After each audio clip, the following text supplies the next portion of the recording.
Various epidemics took their toll on Ojibwe life during the early years of encounter, including smallpox and other virulent diseases. A deadly virus with no cure, smallpox was feared, especially in an age when the practice of inoculation was not widespread in the geographically isolated Great Lakes region. Ojibwe people found that smallpox spread easily when groups of people gathered together, and families hastily dispersed to avoid it once it appeared, their only defense against a terrifying and fatal disease. One Lake Superior Ojibwe elder recalled her family's tragic encounter with smallpox during the 19th century.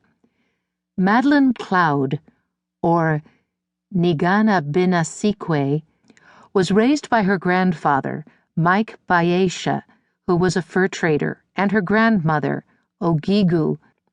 When she was a small child, her parents died in a smallpox epidemic that struck too swiftly to allow her family to escape intact.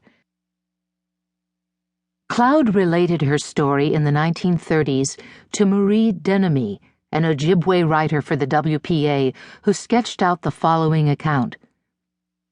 The first recollection of Nigana-Binasikwe was that of seeing her grandmother, Ogigu, and her grandfather, Mike Bayesha, crying. She wondered what it was all about, and looking across the campfire, she saw her mother, Bemosekwe, lying down covered with a blanket. She was later told that her mother had died of the smallpox. Whole families had been wiped out by this horrible plague, including Gekekus, her father, who was a full-blood.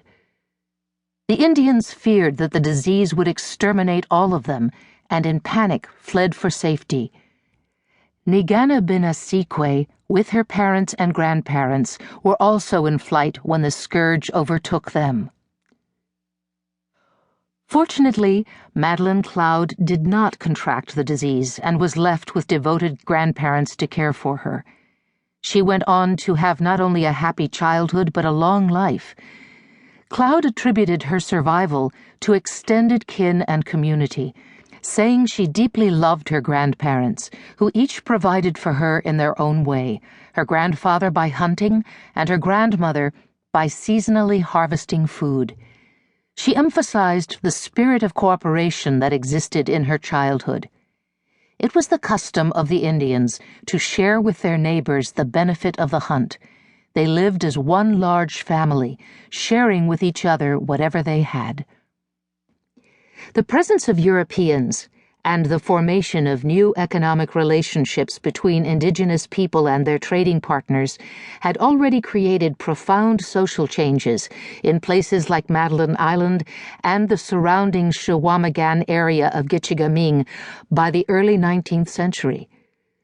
Many indigenous women had married European or Euro-American men, making it possible for the political economy of the fur trade to expand and for personal alliances to produce new structures of kinship in Anishinaabewiki. The most successful unions for traders were marriages to the daughters of leading Ojibwe families. Along with the partnerships represented by the Cadot family, other marriages with prominent Ojibwe women further cemented mutually reciprocal relations. The daughter of Chief Buffalo of La Pointe married trader Benjamin G. Armstrong during the 1840s, giving him entree into the Lake Superior Ojibwe communities. One early Sault Ste. Marie trader, John Johnston, came to Madeline Island in 1791 and tried to forge a marriage with Ojageshkodewekwe, or Green Prairie Woman, the daughter of Wabojig, or White Fisher, a hereditary leader of the Caribou Duodame at Shawamagan. White Fisher was skeptical of the union, having witnessed too many short-term alliances between traders and Ojibwe women without the give-and-take expected by the Ojibwe community.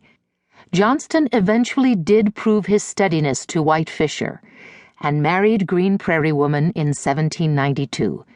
They raised 8 children after resettling at Sault Ste. Marie.